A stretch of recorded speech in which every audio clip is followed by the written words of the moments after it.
Stockwell heading north on the City and South London Railway from the 1890s. Nowadays, of course, better known as the Northern Line, and today that's where I'm going for the next now decade series to Kennington. Kennington Station opened in December 1890 as part of the City and South London Railway, London's first deep-level underground train line. Those in the 3 decades before had all been built at subsurface cut-and-cover level. And the tunnels weren't the size that the Northern Line is today. They were built to a smaller, narrower size. And if you want to see how small, then there's a City and South London railway carriage at the London Transport Museum, which you can go and sit in and get a real feel for how claustrophobic these original trains must have been. It wasn't until the 1920s that the line was upgraded as it expanded and joined up with other underground lines in London to form the network. Kennington today has 4 platforms, but it was originally just built with 2, the northbound one being higher than the southbound one. It was only when the Charing Cross branch of what is now the Northern Line came here that the 2 extra platforms were built. So the first thing you should do when you come to Kennington is leave the station and cross the road to go and look at the station from the other side of the street. That's because you need to go and admire the domed roof, initially installed so that it could have the equipment for the station's hydraulic lifts inside of it. I suspect it's still very much in use today to house more modern lift equipment.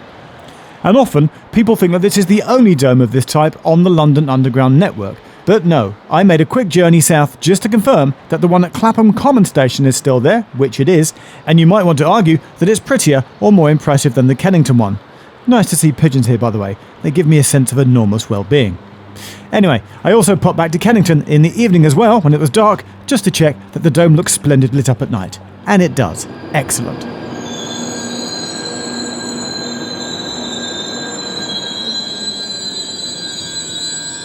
Now, the most famous thing about Kennington, of course, is the Kennington Loop. This is from when the Charing Cross branch of the Northern Line was built and joined up at Kennington. And a loop of track was built, meaning that instead of reversing, a train could go around the loop and enter back into service on the northbound platform. Officially, you're not allowed to ride the loop, but if you're asleep or, I don't know, maybe you've had a drink too many on a night out, well then maybe you'll get to experience that moment when your train leaves Kennington on the southbound platform and a few minutes later ends back up at Kennington, the same station, but on the northbound platform. But what you may not realise is that trains coming south, like this one, off the Bank branch, can also reverse here.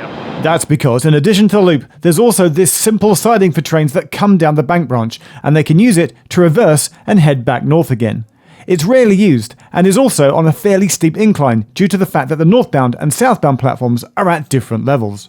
The loop then had a further use when in 2021 the extension to Battersea Power Station was opened and the branch to from Battersea connected up using the Kennington Loop.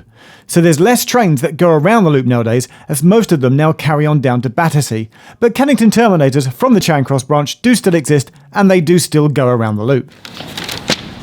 Now then, the introduction of the Battersea extension also caused a brilliant fare anomaly to happen here at Kennington, and it's so complicated that I've got my notes that I can refer to, because just as a general tip, if you don't know, this is a brilliant tip. If you're travelling in the evening peak into town, into Zone 1, say from Zone 3 or Zone 2 or Zone 4 into Zone 1, between 4 and 7 in the evening, you get charged the off-peak fare if you end your journey in Zone 1. And that used to be the case at Kennington, which was a Zone 2 station. So in the evening peak, you'd start in Zone 2, so you could say go to Waterloo, Zone 1, and also if you had a rail card as well to get you a third off, that would cost you, checks notes, £1.65. But when Kennington became a Zone 1/2 station, it just went, oh, that's now a Zone 1 to Zone 1 journey, if you went, say, from Kennington to Waterloo, and that cost you £2.40 instead, 75p more. And whilst I scour the tube map for more fare anomalies, a quick moment to talk about this video sponsor, Surfshark VPN. Surfshark now have servers in over 100 countries around the world, with the main benefit being that you can switch your location on your phone or computer. This allows you to, say, get a better price for something when shopping online, as it can often be cheaper when bought from a different location. And another popular use is for streaming services. You can watch different content depending on where you are in the world, so with Surfshark you can easily switch up your location and access different streaming content. Surfshark also encrypts your internet connection, which gives you an additional layer of protection online, as it hides your digital identity. And unlike other VPNs, Surfshark can be used across multiple platforms on an unlimited number of devices from just one account. So, if you want to secure your online privacy, then go to this link, surfshark.com/Geoff, where you'll get 4 months extra for free, and there's a 30-day money-back guarantee as well. The link is down below in the description. Another change that happened to Kennington when the Battersea extension was created is that additional cross passengers were built to allow for better flow of passengers who were changing between the platforms. It's a subtle change which you may never have noticed, but if you look closely, you'll notice that the original cross passageways are quite narrow, but the newer ones, which were built when the extension was created, are almost double the width, and they've perfectly matched the blue colour tiles here, meaning that you may have never have noticed this before. Kennington also has its fabulous clocks hanging high from the ceiling, which are nice, but a more fabulous touch at this station is how the roundels here are placed inside a wooden frame. That definitely feels like a rarity on the underground network. And who can't love a bit of directional arrow signage which has 4 fletchings too? That's just nice. But then whilst on the platform, I noticed something strange about the advertisement posters, or rather, the lack of them. As this train leaves southbound platform 4, I've only just noticed that the platform here has got no advertising posters down the length of it. Now that is normally reserved for cases of end-of-the-line stations, so like Battersea Power Station doesn't have any advertising posters up, because the idea is that passengers wouldn't be waiting on the platform, they just get on the train that's already waiting there to leave. So I'm intrigued as to why, because people definitely do wait here on platform 4 at Kennington, as to why there are no adverts on this platform.